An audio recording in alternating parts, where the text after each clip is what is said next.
France کی ایک university میں زیر تعلیم مریم بالخیر مغربی یورپ کے طرز زندگی کو پسند کرتی ہیں، یعنی شاپنگ کرنا، لوگوں سے ملنا، سفر کرنا۔ وہ مسلمان ہیں اور حجاب نہیں لیتی، لیکن ان کا کہنا ہے کہ کسی کو انہیں یا کسی اور کو یہ بتانے کا حق نہیں کہ وہ کیا پہن سکتی ہیں اور کیا نہیں۔ میرے نزدیک ہر عورت کو اپنے طریقے سے اپنے عقیدے کے اظہار کا حق ہے۔ میرے خیال میں فرانس میں حکومت کو برقعے کے علاوہ بھی دیگر مسائل پر توجہ دینی چاہیے۔ جنوبی فرانس کے شہر ایوینو میں رہنے والی کنزا دریدر اسلامی قواعد کی پابندی کا خاص اہتمام کرتی ہیں۔ وہ اپنی مرضی سے برقع یا نقاب پہنتی ہیں۔ فرانسیسی پارلیمنٹ سے برقعے کے خلاف نئے قانون کی منظوری کے بعد انہیں برقع پہن کر عوامی مقامات پر نکلنے کی صورت میں $200 جرمانہ ہو سکتا ہے۔ میں دنیا کی کسی چیز کے لیے اپنا نقاب نہیں چھوڑ سکتی، کبھی نہیں۔ سرکاری اعداد و شمار کے مطابق فرانس میں مکمل اسلامی نقاب اور برقع پہننے والی خواتین کی تعداد 2000 سے بھی کم ہے، مگر حکومت کا کہنا ہے کہ چہرے کا مکمل پردہ فرانس کی جمہوری اقدار کے منافی ہے۔ فرانسیسی پارلیمنٹ کے ایوان زیری نے برقعے پر پابندی کی قرارداد کو 335 ووٹوں سے منظور کیا ہے، جبکہ اس کے حق میں صرف ایک ووٹ پڑا۔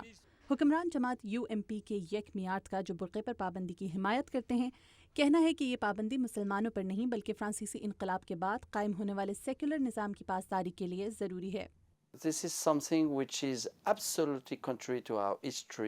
برقع ہمارے ماضی، ہماری روایات اور ہمارے اصولوں کے بالکل خلاف ہے، اور سیکیورٹی کے نقطہ نظر سے بھی، کیونکہ آپ نہیں جانتے کہ برقعے کے پیچھے کون ہے۔ جس روز فرانس میں برقعے کے خلاف بل منظور ہوا، اس سے اگلے روز فرانس کا قومی دن تھا، جو 1789 کے انقلاب فرانس کی یاد میں منایا جاتا ہے۔ محمد حنیش کا کہنا ہے کہ اس بل کو پاس کرنے کا وقت نامناسب تھا۔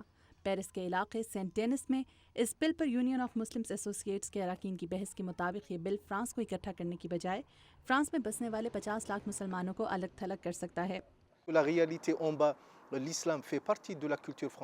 ہم نے دیکھا کہ کس طرح ایسے معاملوں پر بحث نے جلد ہی برقعے پر پابندی کے قانون کی شکل اختیار کی۔ اسی طرح مساجد کے مینار پر پابندی کا معاملہ ہے۔ اگر آپ اس سب کو جمع کریں تو ایسا معلوم ہوتا ہے کہ کہیں حکومت کو اسلام ہی سے تو مسئلہ نہیں۔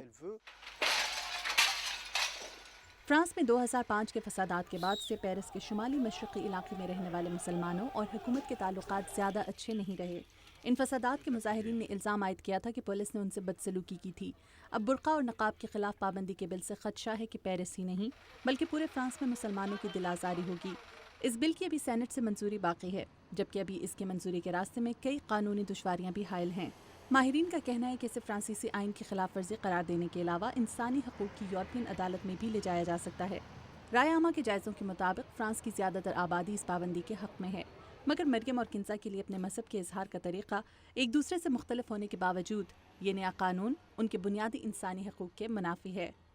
ہنری رچول کے ساتھ مدیحہ انور، اردو VOA۔